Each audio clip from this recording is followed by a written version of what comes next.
Britney Spears. Britney Spears was an ordinary small-town girl from the Deep South. She was a very talented, driven little girl. They're all just sort of unbelievably wholesome, very groomed, very controlled. The Mickey Mouse Club would prepare very carefully these kids. They had to learn how to smile. They had to learn how to be stars in public. They felt that this was a girl who they could mold. She looked the part, she sounded the part. Someone saw a way to take this really pretty, innocent-looking America's sweetheart kind of girl and turn her into a vixen without giving too much away. Guys wanted her and girls wanted to be her. I don't know why they want to see me. Britney's meteoric rise just went completely out of this hemisphere. In this period, her work ethic was just unbelievable, incredible. I mean, she was driven. We used to follow her to Millennium Dance Studio, and she was rehearsing there, and there wasn't much of a story except here's, you know, the hot pop star. I think it was just obviously solely focused on her career. Excuse us! You often see this at the beginning of somebody's career. They want to squeeze every bit of juice out of that orange because for a lot of acts that have teen and preteen appeal, you may have about 2.5, 3 year lifespan, and then you're done. She would record, she would promote, and she would tour. There's a lot of promotional muscle making sure that every hair is in place, that everything is exactly as it's supposed to be. It's very easy to create and market a persona, and that's the treatment that Britney was given from day one. Everybody had this image of her that they looked up to, that they wanted a piece of. But how real was that image, and how much of it was just that image? Once you got to the top, once you got the cute boyfriend and you got millions of dollars, what happens next?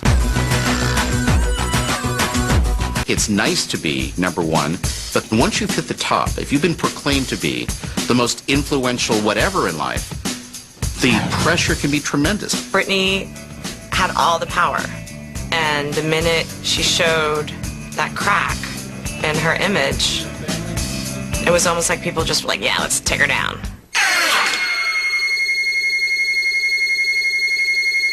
As she grew older, I think she began to rebel from wanting to be the nice girl. She wanted to be who she really was. And since she didn't know who she really was because she was so young and so in the limelight, everything sort of got distorted for her. It really became all about her sexuality. That sort of started outshining her music in a way. I mean, it was all about what kind of crazy, sexy thing is Britney gonna do? Her third album didn't reach the success of her first 2 albums. You start to push the envelope, and it doesn't quite hit the big demographic that it once did, being America's Sweetheart.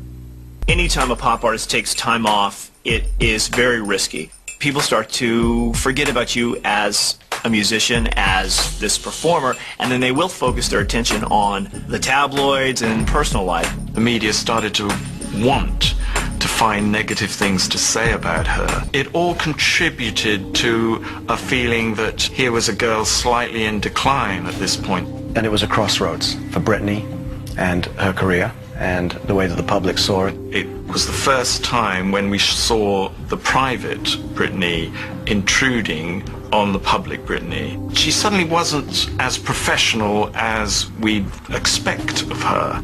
Cracks started to appear in brand Britney. I think she was just, at that point, saying, no, this is who I want to be. I don't want to be this, I want to be this.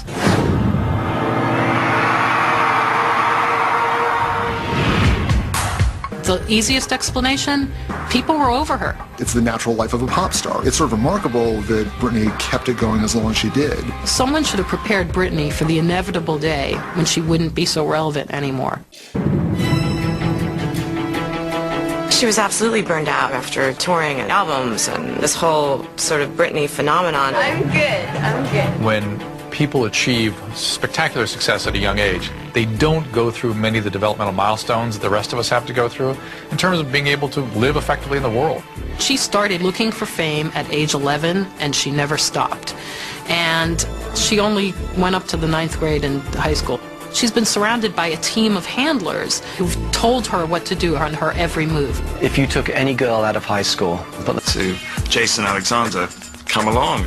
Britney, To her mother, Larry Rudolph, her manager, everybody immediately went into damage control. Airplane tickets were booked for Vegas. Britney really started happening after the marriage. She just became the ultimate party girl. And as soon as you get that kind of mentality in Hollywood, then you're made for 24/7 coverage. So it created a whole entire buzz around where Britney's going to be next, and hearing stories of her in clubs. It sure looks like Britney was hell-bent on sabotaging herself. She never got to be a kid and do stupid things. So when she had a minute to breathe, she was being an adolescent. And she was making... I think there was a lot of discussion. Was she really ready to go back on tour? When she did the Onyx Hotel tour, the expectations were really sort of through the roof, really, because every Britney tour up until that point had been bigger and better than the last one. The Onyx Hotel tour wasn't that well received. And she couldn't pull the same crowds as she did when she was 16. Britney started out as someone with some genuine talent. There's no doubt that she's a great performer. She's wowed audiences for years. She's sold a lot of albums. A normal lifestyle. The desire to have a normal life is psychologically healthy, but trying to make that happen in the face of what's around you